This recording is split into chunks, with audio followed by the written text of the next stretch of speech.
Pokemon Go just dropped their content update for May. It's looking interesting. Let's get straight into our calendar, and the first thing we're going to talk about is going to be the 5-star raids for the month of May. It looks like from the 29th of April all the way until the 5th of May, Tapu Lele will still be in raids. Please remember that Tapu Lele is currently the 32nd best Psychic type attacker in the game, but it is the 6th best Fairy type attacker in the game, but you are going to need Nature's Madness on this Pokemon, which will require an Elite Charge TM. Tapu Lele also can play a decent role in the Master League right now, so try and raid that Pokemon to get a hundo. Then from the 6th of May all the way until the 12th, Nihilego will be returning back to 5-star raids. It is a rock and poison type Pokemon. Its attack value is pretty strong, sitting at 249, and at level 50 it actually does max out at 4465, which is pretty good. It is the 31st best rock type attacker in the game and the 4th best poison type attacker in the game. Then back to our calendar, on the 13th to the 19th, it looks like the regional Ultra Beast trio will be back in raids. Buzzwole right now is not the greatest raid attacking Pokemon. It is currently the 60th best bug type attacker and the 37th best fighting type attacker. That being said, it's generally in the Gold Battle League where this Pokemon performs pretty well. Unfortunately, in the current meta, it doesn't see that much play,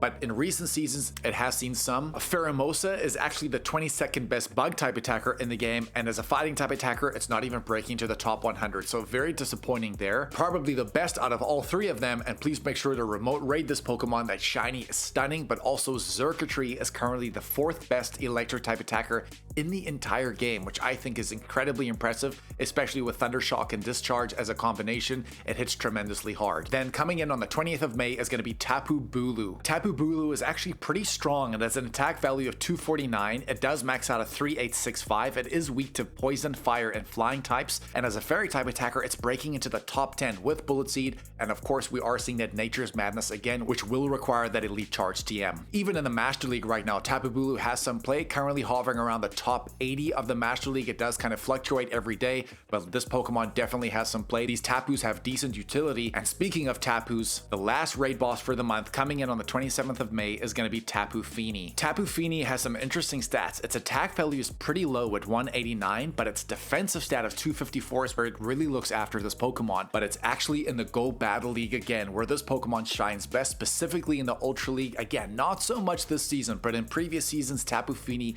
has been a stable Pokemon because of that water and fairy typing, and its moveset, it has really good coverage to cover most things in the meta. Those are going to be your 5-star raid bosses for the month of May, but what are going to be the Mega Pokemon? From the 29th of April all the way until the 5th of May, we are going to see the return of Mega Bayonet. Mega Bayonet is actually a very solid Pokemon. Its attack value is sitting at 312 right now, maxes out at just over 4000 CP, but Mega Bayonet is still currently the 4th best ghost type attacker in the game, only behind things like Mega Gengar and of course Dawn Wings Necrozma. Of course, other people are going to prefer to use those Pokemon if you do have them, but if you don't have them, or if you are just returning to Pokemon Go now, or if you are a newer player, this is a really good ghost type to start with. Then from the 6th to the 12th, we have a Mega Camerupt making its return. If you guys did not play that Mega Camerupt raid day, there was a lot of Mega Energy for free up for grabs there, but unfortunately this Pokemon is not the greatest attacker. It doesn't have great stats. As a fire type attacker, it's just breaking to the top 50. As a ground type attacker, also the same, ranked at number 47. But the real pull of this Pokemon is not necessarily to use it as an attacker,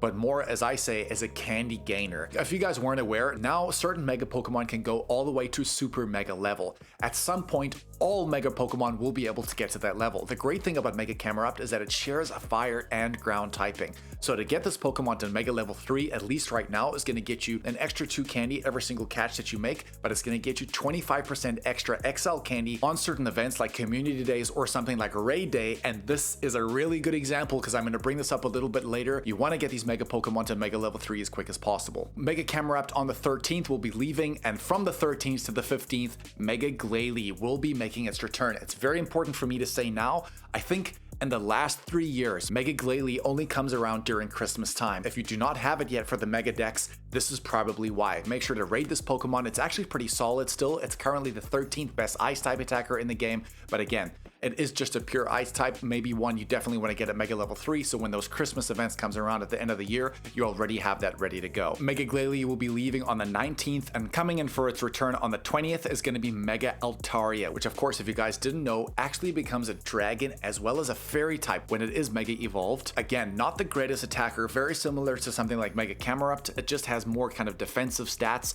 As a dragon type, it's the 73rd best in the game. As a fairy type, it's the 40th best in the game. So we're not going to use this as an attacker, but again, as a candy gainer, if I can say it like that, because getting this Pokemon to Mega Level 3 for the dragon and fairy types, very rare types, to be honest. Normally dragon and fairies don't spawn that frequently in the wild, so we just had Tinkaton Calm Day, for example. This would have been a perfect opportunity to get that Pokemon to Mega Level 3 to really maximize your candy and XL candy for the fairy type, which is of course what Tinkaton is. Mega Altaria will be leaving. If we go back to our calendar again, on the 27th, Mega Medicham will be making its return. It's probably one of the Megas that has the lowest CP, so it's not the greatest attacking Pokemon. It's not even breaking into the top 50 on the fighting side of things or on the psychic side of things, but again, a great Pokemon to get to Mega Level 3 because it can hit that fighting and psychic typing.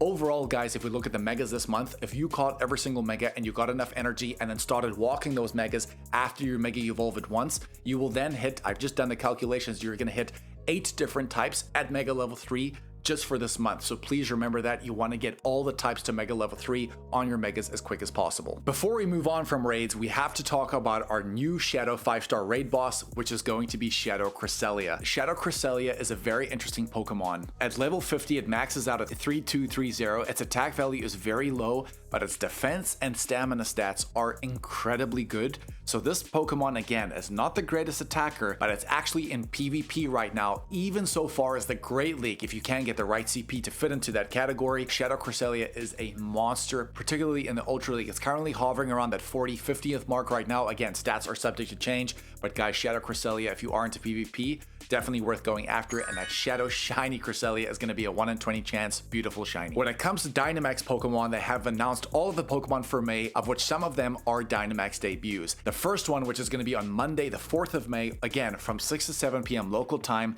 Dynamax Cottony will be making its Dynamax debut. Cottony can go into D-Max Whimsicott, and unfortunately Whimsicott's stats are just not great. Even though it does share a grass and fairy typing, I had some hope for this Pokemon, especially from a tanking point of view, but as you can see, if we have a look at its fast attacks, it knows Charm, Fairy Wind, and Razor Leaf. It does share both types. That being said, none of them are half a second fast move, so it's not going to be great from a tanking point of view. And just having a look at Whimsicott's base attack stat, I just don't think this is going to be a very good attacking Pokemon, probably more of a dex filler. Then on the 11th of May, we have the return of D-Max Growlithe, which recently made its Pokemon Go debut as a Dynamax Pokemon, of course going into D-Max Arcanine. Definitely one of your better fire types, but it's still going to fall short to G-Max Cinderace, G-Max Charizard. Even D-Max Darmanitan does have a higher base attack stat, so as an attacker, if you are a newer player, a good option to go after. If you are more of an advanced player and you have better options, get it for the dex. On Monday, the 18th of May, we have a new Dynamax debut, which is going to be D-Max Registeel. This is probably going to be the big hit of Max Mondays this whole month. From 6 to 7 p.m. local time, Dynamax Registeel will be appearing more frequently even during that week. Dynamax Registeel has a base attack stat of 143, which isn't great, but have a look at that defensive stat and the HP, 285 and 190. So this Pokemon is going to be a really solid tanking option, I can tell you that already. The great thing though about all these Regis, even with Regirock and Regice, is that it does get access to the half a second fast move Lock On, but on Registeel it also gets access to the half a second fast move of Metal Claw, which can make this a really good steel type option as well. But again, this is very much going to be a tanking Pokemon, definitely one you want to get on your team for certain scenarios. Then lastly, on the 25th of May, on that D-Max Monday, we have Dynamax Combee also making its Dynamax debut, which of course can go into D-Max Vespi Queen. I had some high hopes for this Pokemon as a bug type attacker, but again, that attack stat is sitting at 149, super lackluster, so again, things like G-Max Butterfree are just always going to be better picks. Just very quickly, and I know we've mentioned it previously in this week's videos, probably all of them to be honest, but we need to talk about our Research Breakthrough box, which of course will be happening for the whole season, which ends on the 2nd of June. Once you get your 7th day stamp, you will get an encounter with a reward Pokemon. Those Pokemon are going to be Gyarados at 100% CP of 1453,